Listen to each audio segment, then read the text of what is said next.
बरोबर आहे सर? हां रेडी सर. नमस्कार. उद्या रविवारी 1 डिसेंबर रोजी वक्फ भूविरोधी जनजागृतीसाठी मोठा मेळावा होत आहे. हा मेळावा यशस्वी करण्यासाठी म्हणून आपले कर्नाटकाचे विजापूर आमदार यत्नाळ साहेब, बेळगाव जिल्ह्याचे माजी मंत्री गोकाकचे आमदार रमेश जारकिहोळी, प्रताप सिंह,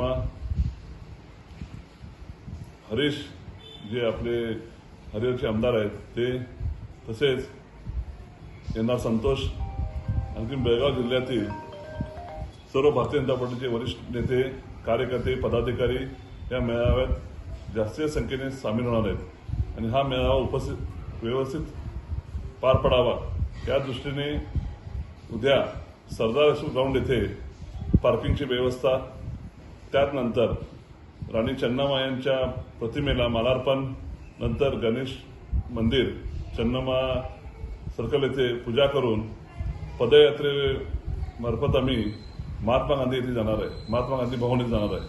महात्मा गांधी भवनमध्ये जे जे आपले बेळगाव जिल्ह्यातील वक्फ बोर्ड भूमीविरोधात जे इफेक्टेड लोक आहेत, ज्यांना काही नोटीसवर आले आहेत, त्यांच्याकडून आम्ही अर्ज घेणार आहे. ते अर्ज घेऊन ते अर्जाची छाननी वगैरे करून जिल्हाधिकाऱ्यांना देणार आहे. तसंच ते सर्व अर्ज दिल्ली येथील कमिटीला सुपूर्द करणार आहे, जेणेकरून येणाऱ्या काळामध्ये आपल्या हिंदू बांधवांवरती कोणत्याही प्रकारे अशा प्रकारचा भीतीचे भयभीत वातावरण निर्माण होऊ नये यासाठी हे जनजागृती कार्यक्रम हाती घेतलेला आहे. तरी सर्व बेळगाव येथील सर्व नागरिकांनी या मोर्चाला म्हणा किंवा या महामेळाव्याला उपस्थित राहून सहकार्य करावे, जेणेकरून जे जे लोकांना पीडित आहेत त्यांना आपण एक दृष्टीने मदत केल्यासारखे होईल. मी अशी आशा बाळगतो. धन्यवाद.